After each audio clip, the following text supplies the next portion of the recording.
कहानी सच्ची मित्रता। गांव में एक 12 साल का लड़का आर्यन रहता था। वह पढ़ाई में तेज और दोस्तों में लोकप्रिय था। उसकी एक विशेष दोस्ती थी सिया से, जो उसके पड़ोस में रहती थी। सिया बहुत समझदार और बुद्धिमान थी और दोनों की दोस्ती गांव के दूसरे बच्चों के लिए मिसाल बन गई थी। एक दिन गांव में एक नया लड़का विक्रांत आया। वह शहर से था और नए माहौल में घुलने मिलने में कठिनाई महसूस कर रहा था। आर्यन और सिया ने उसे अपने साथ खेल में शामिल किया। शुरुआत में विक्रांत संकोच में था, लेकिन धीरे धीरे उसने आर्यन और सिया की दोस्ती का असर देखा और वह भी उनमें शामिल हो गया।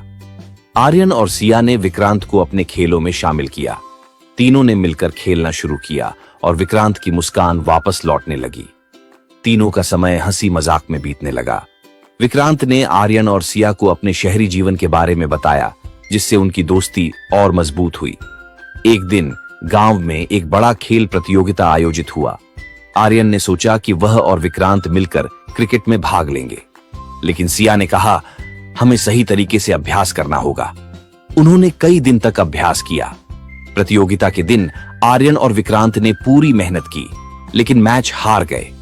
आर्यन निराश हुआ, लेकिन सिया ने उसे समझाया, जीत और हार दोनों जीवन का हिस्सा हैं। महत्वपूर्ण है कि हमने साथ में खेला और कोशिश की। कुछ समय बाद विक्रांत ने गांव में एक समस्या देखी। गांव के बच्चे अक्सर पढ़ाई में कमजोर थे। विक्रांत ने आर्यन और सिया से कहा, हमें कुछ करना चाहिए। उन्होंने एक अध्ययन समूह बनाया, जिसमें वे बच्चों को पढ़ाने लगे। धीरे धीरे गांव के बच्चे पढ़ाई में अच्छा करने लगे। सभी ने उनकी मेहनत की सराहना की। यह देखकर विक्रांत को खुशी हुई और उसने महसूस किया कि सच्ची मित्रता न केवल अपने लिए बल्कि दूसरों के लिए भी होती है। एक दिन गांव में एक त्योहार आया। सभी बच्चे मिलकर तैयारी कर रहे थे। विक्रांत को एक ऐसा काम सौंपा गया जो बहुत मुश्किल था।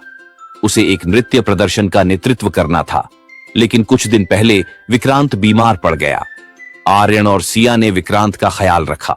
वे न केवल उसकी मदद करते रहे, बल्कि उन्होंने नृत्य की भी पूरी तैयारी की। जब त्योहार का दिन आया, विक्रांत ने अपनी बीमारी के बावजूद प्रदर्शन में हिस्सा लिया।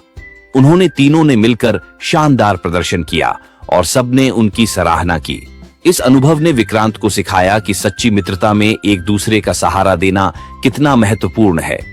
आर्यन और सिया ने उसे प्रेरित किया कि कठिनाइयों का सामना कैसे करना है।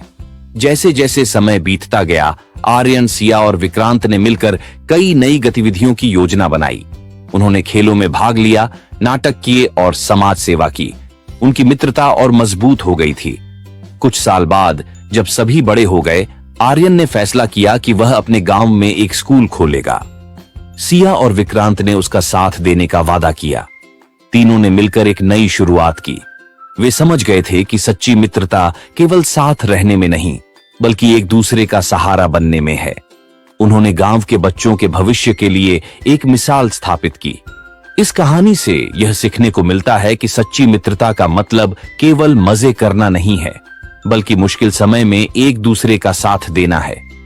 मित्रता में सहानुभूति, समझ और एक दूसरे की मदद की भावना होती है, जो जीवन को और भी खूबसूरत बनाती है।